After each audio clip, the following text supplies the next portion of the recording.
পান করতে নাই পেছি না, তো যেটা আমার হালাল বিবি ওইটাকে নিয়ে তো খানিক সময়টা কাটিলি দুপুরটা, বলছে খবরদার ওর গায়ে হাত দিবি না, সেটাও পাবি না, না যৌবন জগতে পাবি, না পেটে পাবি, না খেতে পাবি।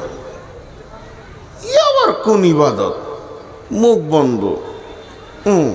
বাস আল্লাহ বলছেন বিসমিল্লাহির রহমানির রহিম, ইয়া আইয়ুহাল্লাযীনা আমানু, হে ঈমানদারেরা, কুতিবা আলাইকুমুস সিয়াম, আমি তোমাদের উপরে রেজুলেশন করে দিলাম, লিখিত করে দিলাম রমজানের রোজাকে। কুতিবা আলাইকুমুস সিয়াম, আমি ফরজ করে দিলাম রোজাকে। কামা কুতিবা আলাল্লাযীনা মিন ক্বাবলিকুম, যেমন তোমাদের পূর্বপুরুষের উপরেও আমি রোজাকে ফরজ করেছিলাম।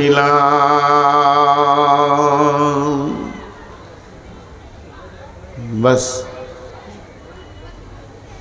আমাদের উপরে শুধু ফরজ নয়, আমাদের পূর্বপুরুষের উপরেও ছিল। তবে একটা কথা জেনে রাখবেন, তাদের রোজাগুলো ইনকমপ্লিট ছিল, কমপ্লিট ছিল না। বিশ্বনবীর জামানায় রোজার পুরো গঠনটা কমপ্লিট হলো। আপনারা সবাই একবার মুখ খুলেন, আল্লাহর হস্তে মেয়েরা জালসা শুনছে? সবাই বলেন না মেয়েরা জালসা শুনছে? সুবহানাল্লাহ। আর আনিকুল নাই, ও আসছে না কেন? ওকে এত ভালোবাসছি তো ও আবার দূরে দূরে থাকছে। মানুষ যাকে ভালোবাসে তাকে কাছে পেতে চায়। ও খ্যাপা ভাবছে হয়তো যে আমার ঘাড়ে বসবে, হয়তো চেয়ার ছেড়ে। জি, কোথা আছো বাবু? এসো শোনা, দরকার আছে একটা ছোট্ট মতো, তোমাকেই বলবো মনে করছি, আর তুমি কোথা লুকিয়ে বসে আছো। যান, ঘুমটুম হলো, পেচ্ছাপ পায়খানা করে নেন গা, শুয়ে পড়েন গা ঘরে। এইখানে আবার চুলকাইছেন কেটে? মাশাআল্লাহ, দাও রাস্তা ছেড়ে দাও। এটা কার বোতল? আচ্ছা, তো আমার খালি প্রশ্নটা বেশি, 2 মিনিট শোনেন, তারপর আমি একটার পর একটা পয়েন্ট দিয়ে কথা বলবো এবং উদাহরণ দিয়ে। এই আল্লাহ, এখন আল্লাহকে জিজ্ঞেস করছি আর কি, এই আল্লাহ, আপনি যে আমাদেরকে বললেন তোমাদের ওপরে রোজাকে ফরজ করে দিয়েছি মাবুদ, মেনে নিলাম, মেনে নিলাম, মেনে নিলাম। গোলাম হিসাবে এতটুকু আপনার কথা প্রত্যাখ্যান করলাম না। তবে রোজা কেমন? রুকু করার নাম রোজা, না সাজদা করার নাম রোজা, না দাঁড়িয়ে থাকার নাম রোজা? রোজার রূপটা আপনি বলে দেন, রোজার রূপটা কেমন, তার চেহারাটা কেমন? আল্লাহ তাবারাক ওয়া তাআলা বলছেন, গোলাম রে, সুবে সাদিক অর্থাৎ ফজরের আগে খাওয়া পান করা তুমি করে নেবে, আর যতক্ষণ পর্যন্ত সূর্য না ডুববে অতক্ষণ পর্যন্ত খাওয়া পান করার কাছে তুমি যাবে না। বাস, এর নাম রোজা? বলে হ্যাঁ। কি লাভ হবে? রুকু নাই, সাজদা নাই, দোয়া নাই, তসবি নাই, তো এইটা কেমন ইবাদত? এই পর্যন্ত রাখেন, একটু ধৈর্য ধরেন, আরেকটা অ্যাঙ্গেল নিয়ে আসি। রব্বুল আলামিন বলেন, বিশ্ববাসী রে, তোমাদের ওপরে আমি রোজাকে ফরজ করেছি হে ঈমানদার। অতটাই ফরজ যেমন নামাজ ফরজ, অতটাই ফরজ যেমন হজ ফরজ, অতটাই ফরজ যেমন যাকাত ফরজ, অতটাই ফরজ যেমন ঈমান আনা ফরজ। এই পাঁচটার মধ্যে একটা ছেড়ে দিলে ওই লোকটা মুমিন মুসলমান হতে পারে না। অতএব বন্ধু, আল্লাহ বলছেন ইয়া আইয়ুহাল্লাযীনা আমানু কুতিবা আলাইকুমুস সিয়ামু কামা কুতিবা আলাল্লাযীনা মিন ক্বাবলিকুম। হে ঈমানদারেরা, তোমাদের উপরে আমি রোজাকে ফরজ করে দিলাম যেমন তোমাদের পূর্বপুরুষের উপরে ফরজ ছিল। মাবুদ গো, নামাজ পড়লে মুসল্লি বলা হয়, নামাজ পড়লে তাকে মুসল্লি বলা হয়। ফাওয়াইলুল লিল মুসাল্লিন। আরে আল্লাহ, হজ করলে তাকে হাজি বলছে। মানুষ তার কাছে হাজি টাইটেল চলে গেছে। কালেমা পড়লে মুসলমান বলা হয়, যাকাত দিলে দাতা বলা হচ্ছে। যাকাত দিতেছে, আমি রোজা রাখলে আমার লাভ কি হবে, আমি কোন জায়গায় গিয়ে পৌঁছাবো, এটা আপনি আমাকে বলে দেন। আল্লাহ বলছেন লাআল্লাকুম তাত্তাকুন, লাআল্লাকুম তাত্তাকুন। আমি রোজাকে এই জন্য বানালাম, তোমাদেরকে না খাওয়ার মতো ইবাদত দিলাম, যাতে করে তোমরা মুত্তাকি হয়ে যাবে। রোজা পৃথিবীতে এসেছে মানুষকে মুত্তাকি বানানোর জন্যে।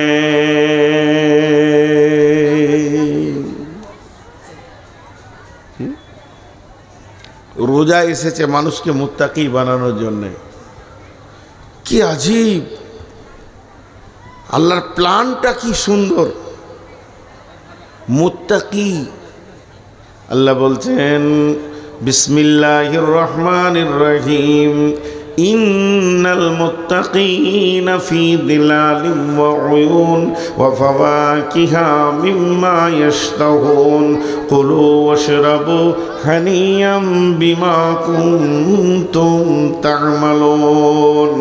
নিশ্চয়ই যারা মুত্তাকি হবে পৃথিবীর বুকে, তারা সব সময় ছায়ার ভিতরে থাকবে।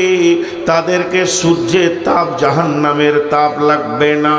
তাদের সামনে সবসময় কুলকুল কুলকুল করে পানপাত্র বইতে থাকবে।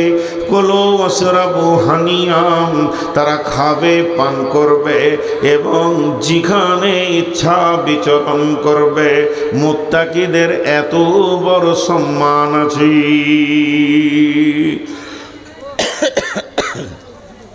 নাম্বার 2, মুত্তাকি হলে কি লাভ হবে? আল্লাহ বলেছেন ইন্নালিল মুত্তাকিনা মাফাজা হাদাইকা ওয়া আনাবা ওয়া কাওয়াইবা আতরাবা ওয়া কাআসান দিহাকা লা ইয়াসমাউনা ফিহা লাগওয়া ওয়ালা কিযাবা। ও পৃথিবীর মানুষ, তোমরা যদি মুত্তাকি হও, তোমাদের কোনো চিন্তা নাই।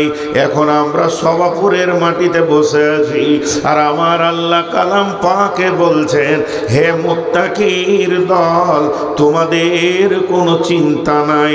যদি তোমরা মুত্তাকি হতে পারো, তাহলে তোমাদের কোনো চিন্তা নাই, কোনো টেনশন নাই। তোমরা কোথায় থাকবে?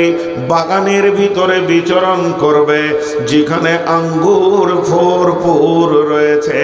ওয়াহাদাইকা ওয়া আনাবা ওয়া কাওয়াইবা আতরাবা, তোমাদেরকে সমবয়স্কা জান্নাতের হুরি নারী দিয়ে তোমাদেরকে আনন্দ দিয়ে দেয়া হবে। সেই জায়গাটা এত আনন্দ, ওই জান্নাতের ভিতরে তোমার স্থান হবে যদি তুমি মুত্তাকি হতে পারো। তাহলে মুত্তাকি হওয়া অনেক লাভ, কিন্তু বায়ান আমার রোজা। আমি আর 1 মিনিট মুত্তাকির কথা বলবো। যারা মুত্তাকি হতে পারবে তাদের কি কি গুণ থাকবে বিসমিল্লাহির রহমানির রহিম লাইসাল বিররা আন তুওয়াল্লু উজুহাকুম কিবালাল মাশরিকি ওয়াল মাগরিবি ওয়ালাকিন্নাল বিররা মান আমানা বিল্লাহি ওয়াল ইয়াউমিল আখিরি والملائكة والكتاب والنبيين وآتى المال على حبه ذوي القربى واليتامى والمساكين وابن السبيل والسائلين وفي الركاب وأقام الصلاة وآتى الزكاة والموفون بعهدهم إذا عهدوا والصابرين في البأساء والضراء وحين البأس أولئك الذين صدقوا وأولئك هم المتقون আল্লাহ তাবারক ওয়া তাআলা বলছেন শুধু পূর্ব পশ্চিমে মাথা নাম করার নাম মুত্তাকি নয়। যদি তোমাকে মুত্তাকি হতে হয় আল্লাহর উপরে ঈমান, আখিরাতের উপরে ঈমান, ফেরেশতার উপরে ঈমান, কিতাবের উপরে ঈমান, নবীদের উপরে ঈমান আনতে হবে, মাল দান করতে হবে, সালাত আদায় করতে হবে, যাকাত দিতে হবে। যখন কোনো মানুষের সঙ্গে কোনো ওয়াদা করবে তো ওয়াদা পূরণ করতে হবে এবং বিপদ আপদে ধৈর্য ধারণ করতে হবে। এই 10টা গুণ যার ভিতরে থাকবে আমার রব বলছেন উলাইকাল্লাযীনা সাদাকু ওয়া উলাইকা হুমুল মুত্তাকুন, এরাই হচ্ছে মুত্তাকি। 5-7 মিনিট আমি মুত্তাকির কথা বললাম। কেন বললাম 5-7 মিনিট মুত্তাকির কথা? তার একটাই উদ্দেশ্য, সেটা হচ্ছে আল্লাহ বলছে তোদেরকে আমি রোজা রাখাচ্ছি, মুত্তাকি বানাবো। তোদেরকে আমি রোজা রাখাচ্ছি, খেতে দিচ্ছি না, আমি তোদেরকে মুত্তাকি বানাবো। এবার মজাটা লেগে গেছে। আল্লাহ বানিয়ে নেবেন আমাদেরকে। ছোট্ট করে একটা কথা জিজ্ঞেস করব, আপনারা একবার মুখ খুলবেন আল্লাহর ওয়াস্তে। সেটা কি? একটা হলো প্রাইমারি স্কুল 1, 2, 3, 4, বেসিক হলে 5, প্রাইমারি স্কুল। আর একটা হচ্ছে হাই স্কুল। হাই স্কুল বলতে 3টে স্তর: হাই স্কুল, কলেজ, ইউনিভার্সিটি, বিশ্ববিদ্যালয়। ওই দিকটা হচ্ছে বড় ছেলে, এটা হলো ছোট ছেলে। একবার বলেন, সবাই মুখ খুলে বলেন, বড় ছেলে পড়ানো কঠিন না ছোট বাচ্চা পড়ানো কঠিন? সবাই বলেছেন। তা আমি জিজ্ঞেস করলাম, বললেন না কেন? আমি কি আপনাদের কোনো অপরাধ করেছি? আমি তো আপনাদেরকে একটা ছোট্ট কথা জিজ্ঞেস করছি, উত্তর দেবেন। এই খালি তার কাটাটা পার হয়ে গেলে কেমন জবাব দেয় দেখতে হয়। আপনাদের এই ঠোঁটাফাড়া থেকে হাটখোলা, তারাপুর, একদম মনকষা থেকে নিয়ে শিবগঞ্জ থেকে নিয়ে পুরা এলাকা জালসা করেছি আমি।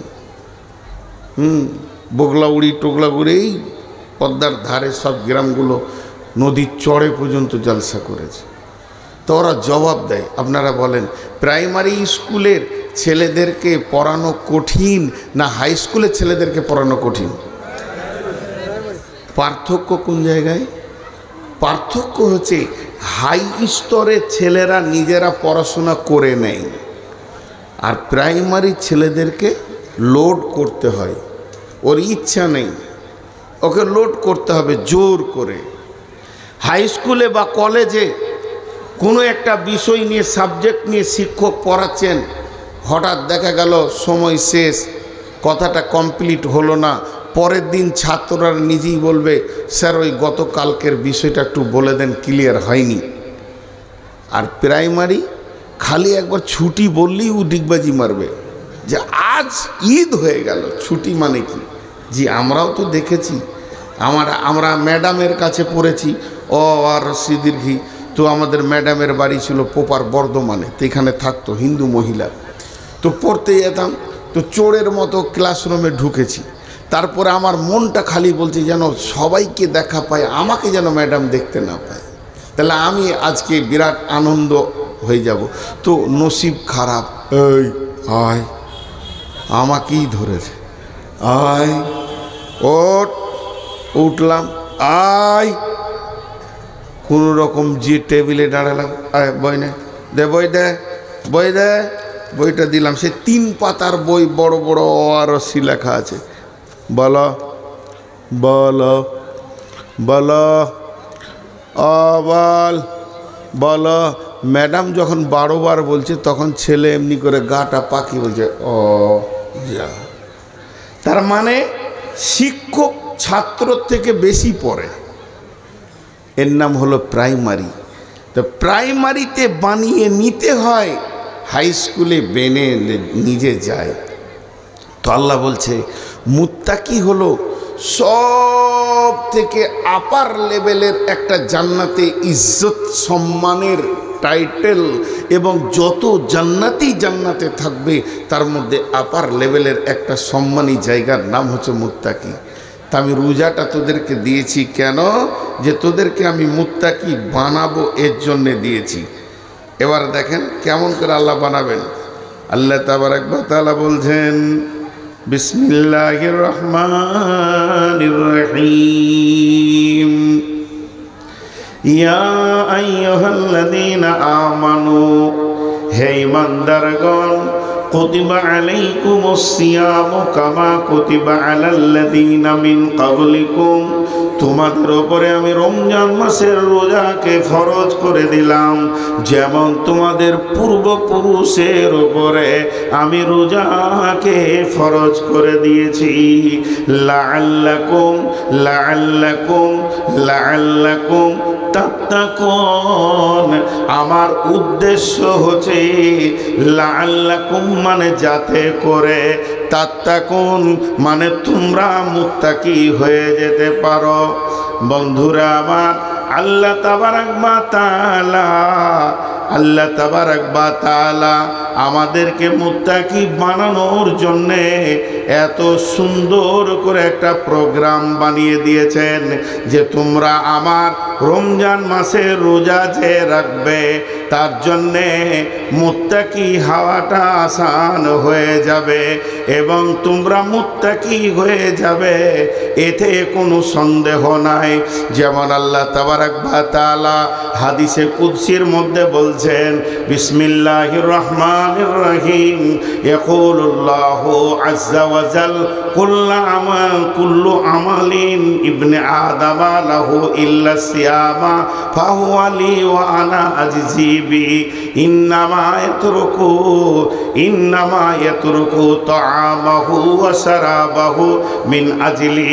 আল্লাহ তাবারাক ওয়া তাআলা বলছেন হাদিসে কুদসির ভিতরে, যতগুলো ইবনে আদম, আদমের সন্তান রোজা রাখে তারা আমার জন্য রাখে, যারা রোজা রাখে তারা আমার জন্য রাখে, যারা রোজা রাখে তারা আমার জন্য রাখে, এবং তাদের রোজার বদলা অন্য কিছু নয়, তাদের রোজার বদলা আমি আল্লাহ নিজেই তাদের বদলা।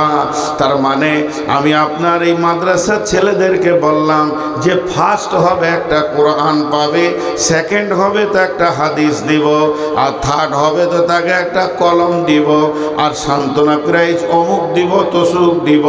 এতগুলো প্রাইজের ঘোষণা করলাম, আর তারই ভিতরে বললাম যদি কেউ 5000 হাদিস মুখস্থ শোনাতে পারে তাকে আল্লাহকে দিয়ে দিব, মানে আল্লাহও একটা নিজেই প্রাইজ। এটা আমি বোঝানোর জন্যে বললাম, উদাহরণ দিলাম। তেমনি আমার আল্লাহ বলছেন যারা খাওয়া ছেড়ে দেয়, পান করা ছেড়ে দেয়, তারা আমার জন্যে ছাড়ে, অন্য কারোর জন্যে ছাড়ে না। অতএব এই আমলটার বদলা অন্য কিছু নয়, এর বদলা আমি আল্লাহ নিজেই তার হয়ে যাব। কত বড় ইবাদত! একটা ছোট্ট কথা বলছি, আর এটা মগজে, ব্রেনে একদম পিনের মতো গেঁথেলেন। পৃথিবীর বুকে কোরআন আর হাদিসের 1 থেকে 100, এ থেকে জেড পর্যন্ত যত আমল এসেছে, যত আমল এসেছে, যত আমল এসেছে, সব আমল লোক দেখানি করা যায়, সব আমাল লোক দেখানি করা যায়। আমি বক্তব্য রাখছি অহংকারের সঙ্গে, লোকে বলবে বিরাট বক্তা, আল্লাহর কাছে লাত খাবো। আমি সুর করে কোরআন শরীফ পড়ছি এমন সুন্দর করে, লোকে বলবে কারি, আল্লাহর কাছে লাত খাবো। আমি শহীদ হচ্ছি বীর হয়ে, লড়াই করে জান চলে গেল, লোক বলবি কত বীর রে, আল্লাহর কাছে লাত খাবো। আমি নামাজ পড়ছি লোক দেখিয়ে, আল্লাহর কাছে লাত খাবো, মানে বদলা পাবো না, বদলা পাবো না, বদলা পাবো না কোনো আমল। আমি দান করছি, লোক বলবে ওরে সুবহানাল্লাহ কত বড় দাতা রে, আল্লাহর কাছে লাত খাবো। তার মানে হচ্ছে পৃথিবীর যত আমল আছে, ওই আমলটা যদি কেউ নিয়ত করে যে আমি লোককে দেখিয়ে করছি, সম্ভব সম্ভব সম্ভব সম্ভব সম্ভব সম্ভব। কিন্তু একটা আমল আছে পৃথিবীতে যেটা হাজার নিয়ত করলেও লোক দেখানি হয় না, সেটা হলো রোজা, সম। আল্লাহ বলছে যারা খায় না পান করে না তারা আমার জন্যই করে না। যারা খায় না পান করে না তারা আমার জন্যই করে না। একটা উদাহরণ দিচ্ছি, বুঝাবার জন্যে বলছি। আপনার বাড়ি পাটদাওনাপুর, আপনার বাড়ি সভাপুর, হঠাৎ আপনার মায়ের ওষুধ আনতে হবে কিংবা পাম্প মেশিনে একটা পার্টস লাগবে। মাসটা রমজান মাস, ভোরবেলায় উঠে সাহারি খেয়ে ফজরের সলাত পরে বের হয়ে চলে গেলেন ধুলিয়ান ডাক বাংলা। মাল পেছেন না, ওষুধও পেছেন না। একজন বলল এই পাঁচটা বহুত পুরাতন আপনার মেশিনটা, এই পাঁচটা যদি নিতে হয় তো বহরমপুর গেলে পেয়ে যাবেন, আপনার কাজের জরুরি ছিল। আপনি মারলেন টান বহরমপুর, ওখানে যখন পৌঁছালেন তখন 10টা বাজে, কেবল দোকান খুলল, মালটা নিলেন, রাস্তা আপনার 12টা 1টা ধুলিয়ান হয়ে গেল। এরপরে আপনি নদী পার হলেন, প্রায় বাড়ি ঢুকতে 2টা বাজছে, প্রখর রোদ। আর এই রোদে জার্নি করে ভিতরটা মরুভূমি হয়ে গেছে, মনে হচ্ছে যেন এক জকে হবে না, 1 বালতি পানি লাগবে তবেই জানটা ঠান্ডা হবে, তাছাড়া মনে হয় যেন ভিতরটা মরুভূমি হয়ে গেছে, শুকনো ঢোক গিলা গছে। তারপরও আমি কোনো রকম করে গায়ে তেলটা নিলাম, এবার গোসলখানায় গেলাম, মেশিনটা চালিয়ে দিলাম, কিংবা বিবিকে বললাম বেগম রে তুমি আমার কলটা চেপে দাও, একটু গাটা ঠান্ডা করে নি। আমি মগে করে পানি নিয়ে মাথায় ঢালছে, শীতল পানি আমার চামড়াকে ঠান্ডা করছে, ভিতরে যেন আমার দিল বলছে ওই পানিটা 1 গ্লাসও কম করে প্রয়োজন ছিল। কিন্তু ওই পানিটা যখন মুখের ওপর দিয়ে যেছে তখন আমি ঠোঁটটাকে চেপে ধরে নিয়েছি।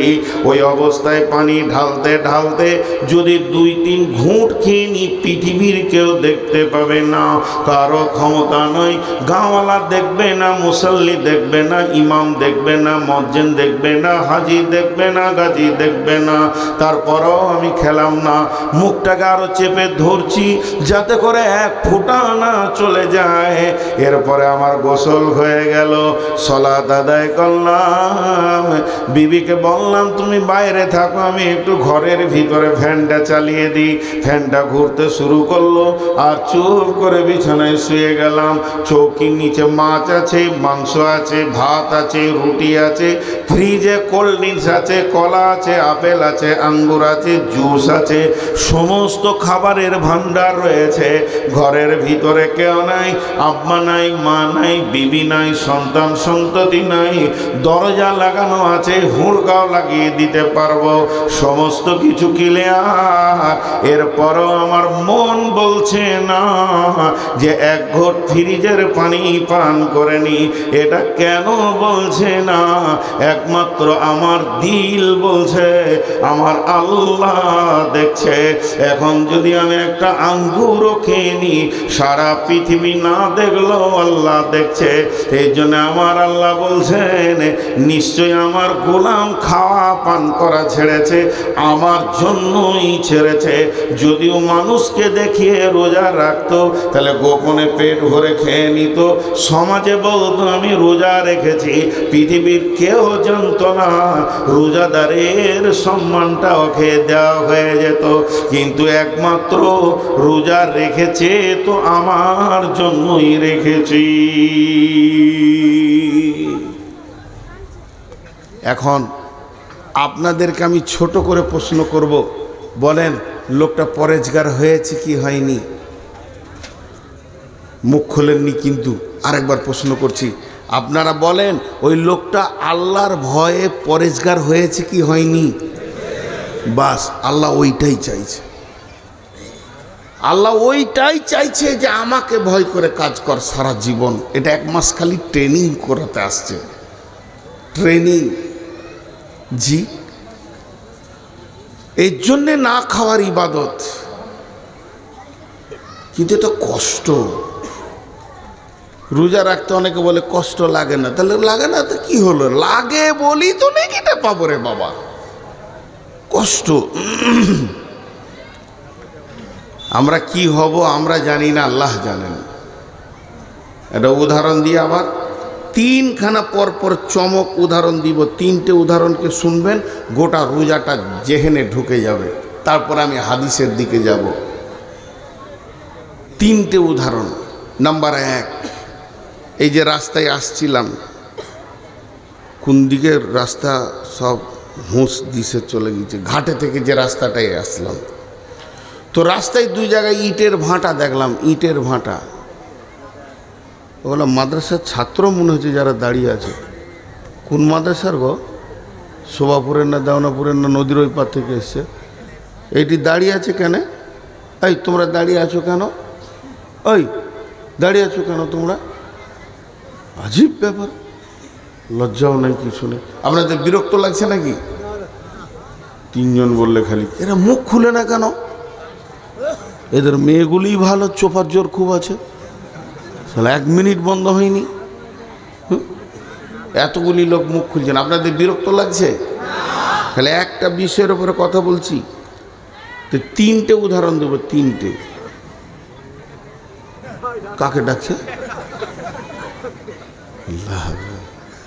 ঠিক মনে হচ্ছে মারবে নাকি, ভয়ও লাগছে। আচ্ছা, আনিকুল কোথা গেল? আবার মনে পড়েছে আমাকে। হ্যাঁ, ডেকে দেন না, ডেকে দেন, ডাকেন ডাকেন একবার। এই আনিকুল বাবু, একবার এসো, শোনার দরকার আছে তোমাকে। একটা জিনিস আনতে বলবো, আমি অন্য কাউকে বলছি না, ভালোবাসি তো, আসছো না। আনিকুল, তুমি তো শব্দ শুনতে পাচ্ছ না, এসো, কোথায় আছো? আর মহিলা মহল কথা বোধহয় বুঝতে পারছে না বাংলা কথা নাকি? মাথা খারাপ, কতদিন পর দেখা। মহিলা মহলে মা বোনদের কাছে আবেদন রাখছি যে হয়তো বক্তার বাংলা কথা বুঝতে পারা যাচ্ছে না নাকি?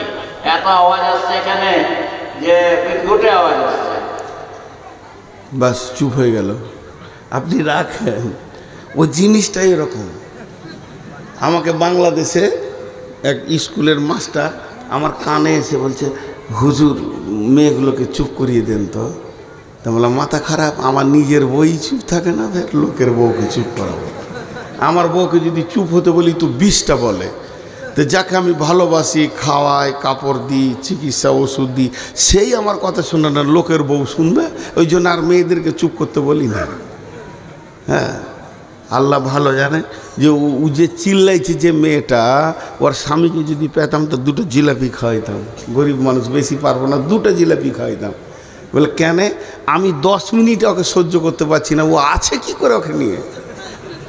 হ্যাঁ, সংসার করছে কি করে ওইরকম মেয়েকে নিয়ে? আল্লাহ আকবার, কি যে আজাবে আছে ওই জানে, কাউকে বলতে পারছে না। চিল্লা চিল্লি মেয়ে। তো উদাহরণগুলো মন দিয়ে শোনেন। এই যে ইটের ভাঁটা, এবার ইট যে বানাবে, ও সকালে একটা বালতি আর কোদাল নিয়ে মাটির কাছে চলে গেছে। ধ্যান দিয়ে শুনবেন তো মজা লাগবে খুব। তো জোরে মাটিতে একটা কোপ মেরেছে।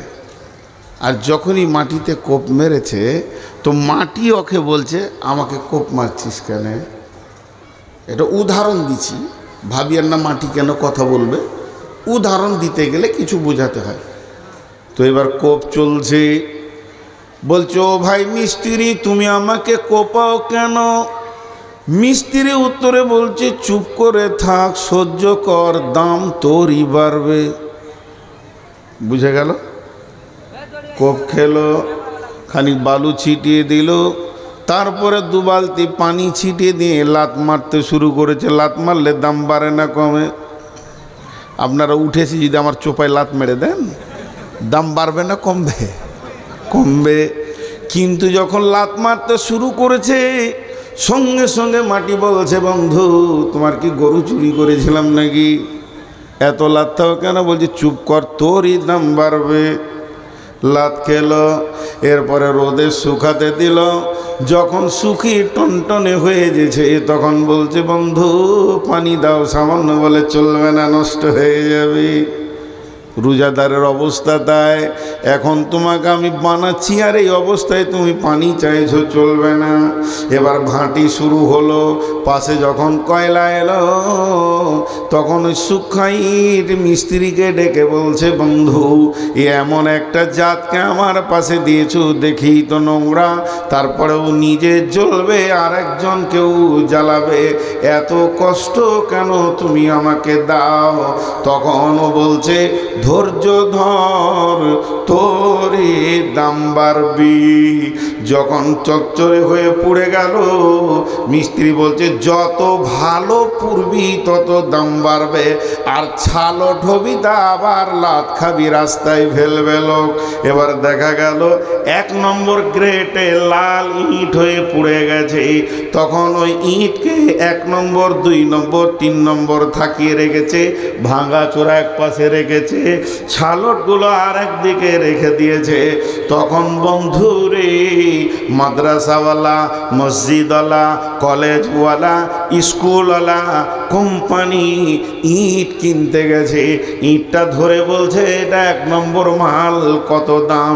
ইট তখন বলছে বন্ধু কত কোপ খেয়েছি, কত লাত খেয়েছি, আর কত কষ্ট করে নিজেকে জ্বালিয়েছি, তবেই না আমি মসজিদের দেওয়ালে লেগেছি, মাদ্রাসা, কলেজ, ভার্সিটি আর আপনার কিনা স্টেশন, এয়ারপোর্টের দেওয়ালে লেগেছি।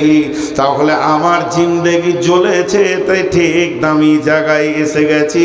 অতএব আল্লাহ বলছে তোরা রমজান মাসে আমার আইনগুলো মেনে নিয়ে ধৈর্য ধরে নে, জান্নাতের আপার লেভেলে থাকবি। বুঝাতে পারলাম? আপনারা বুঝেছেন, আলহামদুলিল্লাহ। আর একটা উদাহরণ দিই, আর একটা উদাহরণ। যখন লোহা তরল হয়ে গলে, এই লোহা এমনভাবে গলে যায় মনে হবে পানি। তো লোহা যখন তরল হয়ে গলে তখন ওই লোহাটাকে প্লাস্টিকের বালতি করে নিয়ে গিয়ে ছাঁচে দেয়, তাই না? আরে হ্যাঁ না বলে না? বলছে হ্যাঁ। লোহা গলে গেছে যে প্লাস্টিকের বালতিতে গেছে। কি সুন্দর মন দিয়ে শুনছে। হাজি লোহা প্লাস্টিকের বালতিতে যাবে? লোহা যখন গলে যায় তখন একটা ছাঁচের মধ্যে দেওয়া হয়। ছাঁচটা টেম্পার কত, ওকে রেলের চাক বানায়, রেলের পাতি বানায়, পাম্প মেশিনের পার্টস বানাই, তাহলে ছাঁচটা মজবুত কত। অতএব বন্ধুরে আমাদেরকে যদি মুত্তাকি হতে হয়, জান্নাতি হতে হয়, তাহলে ছাঁচের মতো ধৈর্য রাখতে হবে। আল্লাহ আমাদের ওপরে পরীক্ষা চালাবেন। মা বোনেরা শুনছেন না তো কি আর বলবো, তবু মেয়েদেরকে একটা ওসিয়ত করছি, হে আমার মা, হে আমার বোন, আপনাদেরকে একটা রোজার উদাহরণ দিচ্ছি। সোনা তো সোনাই, সোনার 70 টাকা 10 গ্রামে 70,000 টাকা দাম, সোনার 70,000 টাকা দাম। এখন যদি আমি 20 গ্রামের সোনা দিয়ে একটা গলার হার বানাই, আর গোটা হারটা অত্যন্ত সুন্দর বানিয়েছেন কারিগর, খালি হুঁকটা একটু বেঁকা, সামান্য হুঁকটা একটু বেঁকা হয়ে গেছে, বিবি বলবে জি ইচ্ছাই কি জিনিস বানিয়েছে, 1,40,000 টাকার মূল্য নাই, ধুর ছাই বলে দেবে, এ ছি দেখো তো মালটা হয়নি। তার মানে হচ্ছে সোনা যতই দামি হোক না কেন, সোনাকে ভাঁটিতে ঢুকতে হবে, সোনা যতই দামি হোক না কেন অ্যাসিডে পুড়তে হবে, সোনাকে আগুনে জ্বলতে হবে, তারপরে সে ডাইসে যাবে, এরপরে তাকে সোয়াগা দিয়ে ছিলবে, ছিলে তাকে পালিশ চাপাবে, যখন অতি সুন্দর হয়ে যাবে। এত দামি জিনিসটা এতগুলো মার খেলো, হাতুড়ি খেলো, ডাইস খেলো, আগুনে গেল, অ্যাসিডে গেল, সোয়াগাতে ছিল, যাদের কাছেও গেল তাদের মূল্য কিছু নাই। সোয়াগার খুব বেশি তো 30-40 টাকা কেজি, হাতুড়িতে যে মার খেয়েছে ওই লোহার হাতুড়িটা খুব বেশি 80-90 টাকার কেজি, আগুনের মূল্য নেই। কয়লার আর কত দাম, এদের ভিতরে ঢুকে ওই সোনা সুন্দর যখন হয়ে গেল তখন ওর দাম কেমন বাড়লো। মেয়েরা নিজের কাঁচা চামড়াকে ফুটিয়ে ঝুলিয়ে দিল, নাককে ফুটিয়ে ঝুলিয়ে দিল, তাতে তার ব্যথা হলো না, আবার খিলখিল করে হাসছে, কান নড়াচ্ছে, নাক নড়াচ্ছে। অতএব হে মুমিন, যখন রমজানের রোজাকে আমরা একগ্র চিত্রে মেনে নিতে পারবো, তো আমার রব আমাদেরকে এত সুন্দর বানাবেন যে আমরা জান্নাতের অলংকার হয়ে যাব।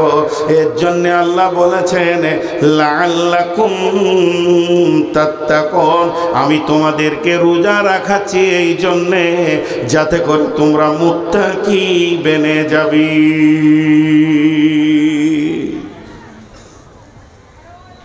জি, যাতে করে তোমরা মুত্তাকি বেনে যাবে।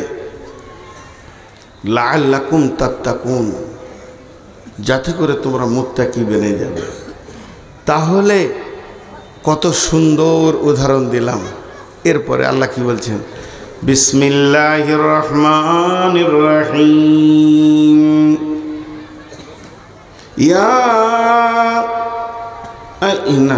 ইন্না আনজালনাহু ফি লাইলাতিল কদর ওয়া মা আদরাকা মা লাইলাতুল কদর লাইলাতুল কদরি খায়রুম মিন আলফি শাহর। আল্লাহ তাবারক ওয়া তাআলা বলছেন, এই রমজানের ভিতরে লাইলাতুল কদর বলে একটি জিনিস রয়েছে, সেটা কুড়ি রোজার পরে বিজরের ভিতরে খুঁজতে হবে। অনেক তাফসীর, অনেক মুফাসসির অনেক রকম কথা বলেছেন, তার মানে এক কথায় বুঝালেন ওই রাতটা কত দাম। এক রাত যদি কেউ পেয়ে যায় তাহলে তার 1000 মাসের কাজ হবে।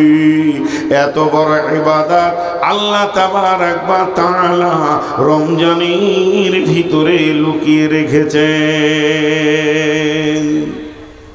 আল্লাহ অন্য জায়গায় বলছেন, শাহরু রমজান আল্লাযী উনজিলা ফীহিল কুরআনু হুদাল লিন্নাস। এই মাসটা এমন মাস, এই মাসে কোরআন নাজিল হয়েছে মানুষের জন্যে, হেদায়েতের জন্যে। 21শে রমজান কোরআন নাজিল হয়েছে। এই মাসটা রমজান মাস, এই মাসটা রহমতের মাস, এই মাসটা মাগফিরাতের মাস, এই মাসটা নজুলে কোরআনের মাস, এই মাসটা হেদায়েতের মাস, এই মাসটা আপনার জিহাদের মাস। এই ইসলামের প্রথম জিহাদ হয়েছে রমজান মাসে। 17 রমজান বদরের যুদ্ধ হয়েছে। অতএব বন্ধু, এই মাসটার ভিতরে অনেক কিছু লুকানো আছে, শুধু রোজা নয়। এই মাসে কোরআন নাজিল হয়েছে, নজুলে কোরআনের মাস, কোরআনের জন্মদিন রমজান মাসে লুকানো রয়েছে। এটা তেলাওয়াতের মাস, এটা ইবাদতের মাস, এটা মাগফিরাতের মাস, এটা রহমতের মাস, এটা বরকতের মাস, এটা জিহাদের মাস, এটা হেদায়েতের মাস, এটা নূরের মাস, অন্ধকার দুর্ভিতের মাস। এই মাসটার অনেকগুলি সম্মান লুকানো রয়েছে, আমাদের সামনে তত্তর করে এগিয়ে আসছে। এই জন্যে কবি বলছেন, এ রমজানেরই রোজাদারের দুইটি খুশি, একটি খুশি ইফতারে, অপরটি হয় আল্লাহর দিদার রোজ হাসুরের প্রান্তরে। এই লাইটটা বন্ধ কর, নিতে পারি না রে বা, মাথা ধরে যায়। ওপরতে হয় আল্লাহর দিদার রোজ হাসুরের প্রান্তরে।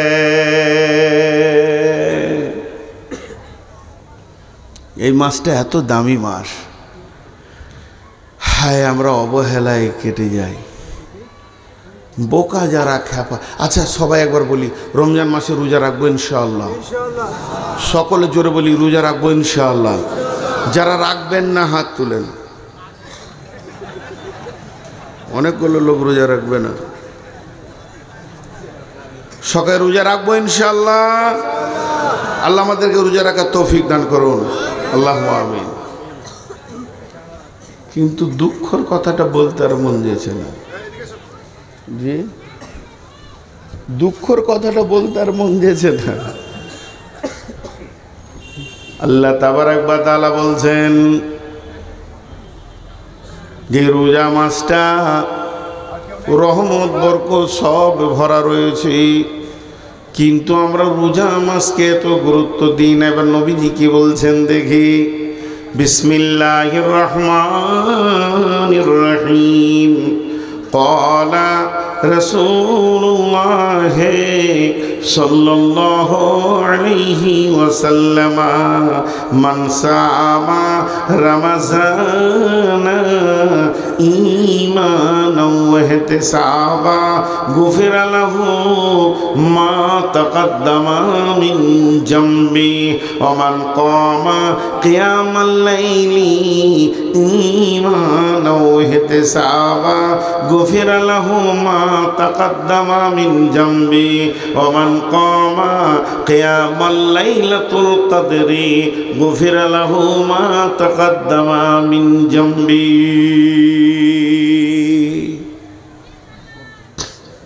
শুনি সব খুশি হয়ে যাবে। প্রথমেই আল্লাহ রসুল বলছেন, যে রমজান মাসে রোজা রাখবে ঈমান ইহতিসাবের সঙ্গে, তার পূর্বের অনেক গুনাহ মাফ হয়ে যাবে। আর কেউ বলেছে সব গুনাহ মাফ। খুশি লাগলো না? লাও, কি আর বুঝাবো বলেন তো? এতগুলি লোক খুশি হতে পারলেন না। খুশি হলে আলহামদুলিল্লাহ বলতে হয়, আশ্চর্য লাগলে সুবহানাল্লাহ বলতে হয়। আমি আর একবার বলছি, আল্লাহ নবী বলছেন, মান সামা রমাযানা ঈমানান ওয়া ইহতিসাবা, যে লোকটা ঈমান ইহতিসাবের সঙ্গে রোজা রাখবে, গুফিরা লাহু মা তাকাদ্দামা মিন জামবি, তার পূর্বের যত গুনাহ যে মাফ হয়ে যাবে।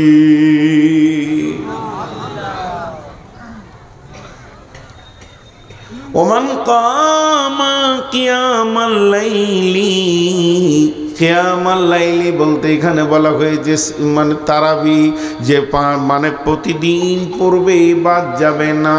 আল্লাহ তাবারাক ওয়া তাআলা বলছেন, নবীজি বলছেন, গুফিরা লাহু মা তাকাদ্দামা মিন জামবি, তার জীবনের পূর্বের অনেক গুনাহ মাফ হয়ে যাবে। কত বড় খুশির কথা। ওমান কামা কিয়ামাল লাইলাতুল কদরি, এই মাসে লাইলাতুল কদর লুকানো আছে। যদি কেউ লাইলাতুল কদর জেগে দেয়, গুফিরা লাহু মা তাকাদ্দামা মিন জামবি, তার জীবনের পূর্বে অনেক গুনাহ মাফ হয়ে যাবে।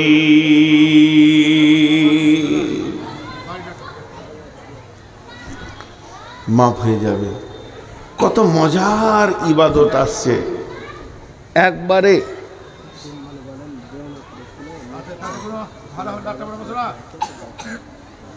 দেওনাপুর, কোন দেওনাপুর? কার ক্যাম্পারার মোস্তাক নাম বলেন, মোস্তাককে ডাকছে, তিনার বাবা অসুস্থ আছে। দেওনাপুরের মুস্তাককে আছে। মুস্তাক ভাই, আপনার আব্বা অসুস্থ, আপনার আব্বা ডাকছে। অবশ্যই আব্বা মায়ের ডাকে সব ছেড়ে চলে যেতে হবে। আপনি যান, আপনার আব্বা অসুস্থ, মুস্তাককে আছেন পারদেওয়ানাপুরের, মুস্তাক ক্যাম্পারার, চলে যান। যেহেতু আপনার আব্বা অসুস্থ, আপনাকে ডাকছেন। জি, এগুলো এলান করতে হবে সব বাদ দিয়ে। তাহলে জীবনের গুনাহ মাফ। কত সুন্দর ইবাদত আল্লাহ দিয়েছেন, আপনার আমার জীবনের গুনাহ মাফ করার কত রাস্তা দিয়েছেন। কিন্তু আমি একটা প্রশ্ন করব, যদি আমার সঙ্গে আপনারা প্রশ্নতে একমত হন তাহলে বলবেন ঠিক আছে, আর যদি দ্বিমত হন তা বলবেন আমার প্রশ্নটা ভুল আছে। আমার প্রশ্নটাকে বোঝার চেষ্টা করেন। প্রশ্ন বুঝলে, ওদিকে আবার দাঁড়িয়ে আছে নাকি? আল্লাহ আকবার, ওরা আমাকে আজকে মার্ডার করবি, আমাকে মার্ডার করবে ওরা গো। আহা, কিভাবে দাঁড়িয়েছে, বুকে হাত দে, খালি তুই শালা নেমে দেখ, তোকে দেখছি। আল্লাহ, কি দোষ করেছি রে ভাই তোদের, হ্যাঁ? এমন করে দাঁড়িয়ে আছে না, খালি তুই নেমে দেখ, কত চোপা চালাইছিস, তোকেই দেখছি একবার। তো আমার প্রশ্নটা আগে বুঝেন। আমার প্রশ্ন হচ্ছে, ঈদের নামাজ পড়ে নিব, তারপর থেকে শুরু করব, চুরি করব, ব্যভিচার করব, জিনা করব, বেপরদা থাকব, জুয়া খেলব, সুদ খাবো, মার্ডার করব, খুন খারাপি করব, লুটেরা করব, লুচ্চাগিরি করব, নামাজ পড়ব না, জাকাত দেব না, হজ করব না, কালেমা পড়ব না, যত গুনাহ আছে করব, লুটে ফুটে টাকা পয়সা করব। আর যেদিন পশ্চিম দিকে রমজানের চাঁদ উঠে যাবে, চাঁদটা দেখে নি, নদীতে ঝাঁপ মেরে দিব, গোসল করে নিব, সাবান মেখে নিয়ে এশার নামাজে তারাবি পড়ার জন্যে চলে আসবো। মুসল্লির মতো টুপি লাগিয়ে সুন্দর করে 1 মাস রোজা রেখে নিব, সব গুনাহ মাফ হয়ে যাবে।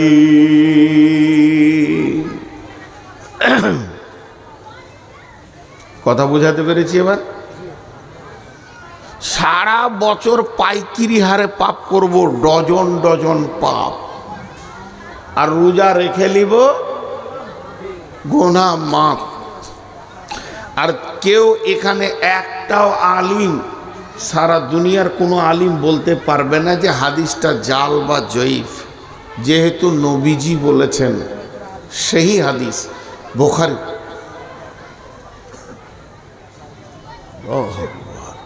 কোথায় জলসা করতে এসছি বাপ?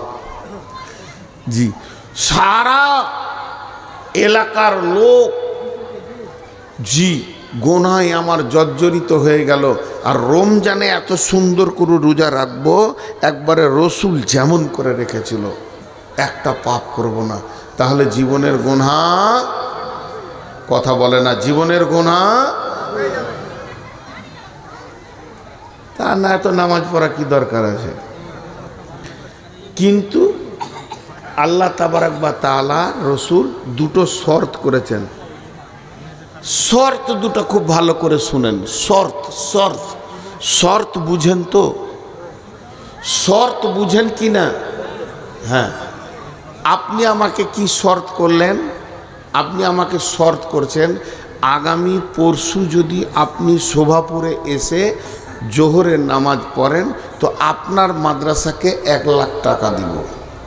এখানে এসে কালকে জুমার নামাজ পড়াতে হবে আপনাকে, আর জুমা না পড়ালে টাকা পাবেন না। তো আমি চলে এসেছি শনিবার দিন, শুক্রবার বাদ দিয়ে, টাকাটা দেন। তো তখন বলছি যে আপনার শর্ত ছিল, এখানে লেখা আছে দেখেন, যে আমি জুমার নামাজ শুভাপুর জামে মসজিদে পড়াবো, আর আমার ওয়াদা ছিল টাকা দিব। তখন আমি ওকে হালকা করে বলছি, আমি নাইলে আসিনি, তা আমার ওয়াদা নাইলে ভুল হয়ে গেছে, তো তুমি কেন ভুল করবে? এটা ঠিক হচ্ছে কি? এটার নাম শর্ত লয়। শর্ত হচ্ছে জুমা পড়ানোর সাথে টাকাটা জয়েন্ট হয়ে আছে। আমি যখনই জুমা পড়িনি, অটোমেটিক আপনার ওয়াদাটা বাতিল হয়ে গেছে। আপনি খুশি হয়ে দিলে দিতে পারেন, না দিলে আর আপনার গুনাহ হবে না। এটা বলে শর্ত। তো আল্লাহ রসুল দুটো শর্ত করেছেন, দুটো শর্ত। ওই রোজাতে গুনাহ মাপ হবে, তার জন্য দুটো শর্ত করেছেন। দেখেন, আমি শর্তগুলো দুবার করে বলবো। বিসমিল্লাহির রহমানির রহিম। মান সামা রমজানা ঈমানাও ঈমানাও ঈমানাও ওয়াহতিসাবা ওয়াহতিসাবা ওয়াহতিসাবা গুফিরা লাহু মা তাকদ্দামা মিন জামবি। যে লোকটা রোজা রাখবে ঈমানকে এহতেসাবকে সঙ্গে নিয়ে, ঈমান আর এহতেসাব এই দুটি জিনিসকে সঙ্গে নিয়ে রোজা রাখবে, আল্লাহর নবী বলছেন, উম্মত তুমি নিশ্চিত হয়ে যাও, তোমার গুনাহ মাফ হয়ে যাবে। এটা কি বোতলের ভিতরে? এটা কি? কিন্তু আমি বলছি শরবত। যদি শরবত হয়, এর সঙ্গে কি থাকতে হবে? চিনি যদি না থাকে, লেবু যদি না থাকে, তো ওটাকে কেউ শরবত বলবে? বলবে না। তো যে রোজাতে ওই দুটি জিনিস নাই, ঈমান আর এহতেসাব, ওটা রোজা লয়, ওটা উপোস। ঈমান আর এহতেসাব থাকতে হবে। এবার ঈমানটা কেমন? ঈমানটা কেমন? ঈমানটা কেমন? রোজা রাখছি, আমার গুনাহ মাফ হবে। আমি রোজা রাখছি, আমার গুনাহ মাফ, কথা বলে না? হবে না, হবেই। এর নাম ঈমান। হাদিসের মধ্যে আছে, বান্দা যেমন আল্লাহর প্রতি ধারণা রাখবে, বান্দা যেমন আল্লাহর প্রতি ধারণা রাখবে, আল্লাহ বান্দার সঙ্গে ওই রকম ব্যবহার করবেন। অতএব বন্ধুরে, আপনার আমার ঈমান যদি 100% থাকে, তাহলে আপনার আমার রব আপনার আমার জীবনের গুনাহকে মাফ করবেনই করবে।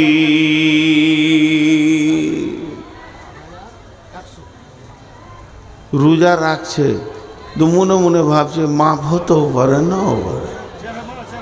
হবে? এরকম মনে মনে চলবে? আপনারা ধ্যান দেন আমার কথাগুলোতে, চলবে না।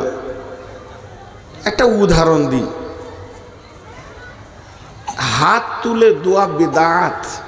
বড় বড় আলেমরা বলছে, ভাই আমি ফতোয়া দিচ্ছি না, ফতোয়া দেওয়ার মতো আমার ইলম নাই, উদাহরণ দিচ্ছি। মনে করেন বলে বলছি যে রমজান মাসে আপনাদের ইমাম সাহেব তারাবি শেষ হয়ে গেল আজকে, তো বলছি চলেন একবার দোয়া করি সবাই, আল্লাহর কাছে কাঁদি। 21 রোজা চলছে, তো ইমাম সাহেব দোয়া করছে, এই আল্লাহ তুমি আমাদেরকে মাফ করে দাও, গুনাহ করেছি মাফ করে দাও।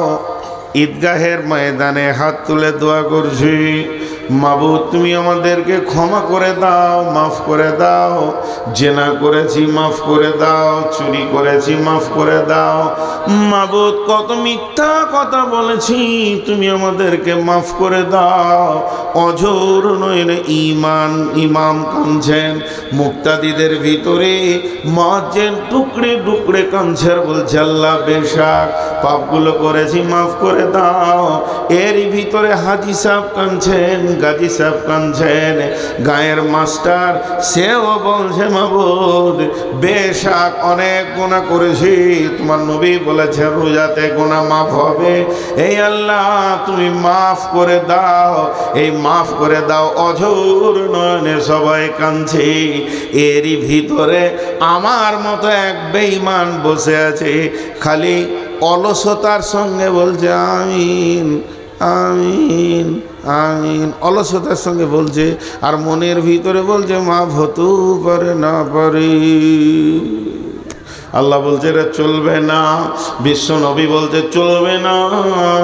তুমি যেদিন রোজা রাখতে শুরু করবে তুমি নিয়ত করে নাও আমার রব আমাকে মাফ করবেই করবে। হযরত ওমর বলছেন আসমান থেকে যদি এলান হয় সারা পৃথিবীর মানুষ জান্নাত চলে যাবে, একজন জাহান্নামে যাবে, তাহলে আমি ওমর সেই জাহান্নামীটা। কারণ কোরআন বলছেন ইন্না বাতশা রাব্বিকা লাশাদীদ, আল্লাহর পাকার বড় মজবুত। আবার কোরআন বলছে, হযরত ওমর বলছেন আসমান থেকে যদি এলান হয় সারা বিশ্ব জাহান্নামে চলে যাবে, একজন জান্নাতে যাবে, তাহলে আমিও তখনও বলবো আমি সেই ওমর জান্নাতি। কেন?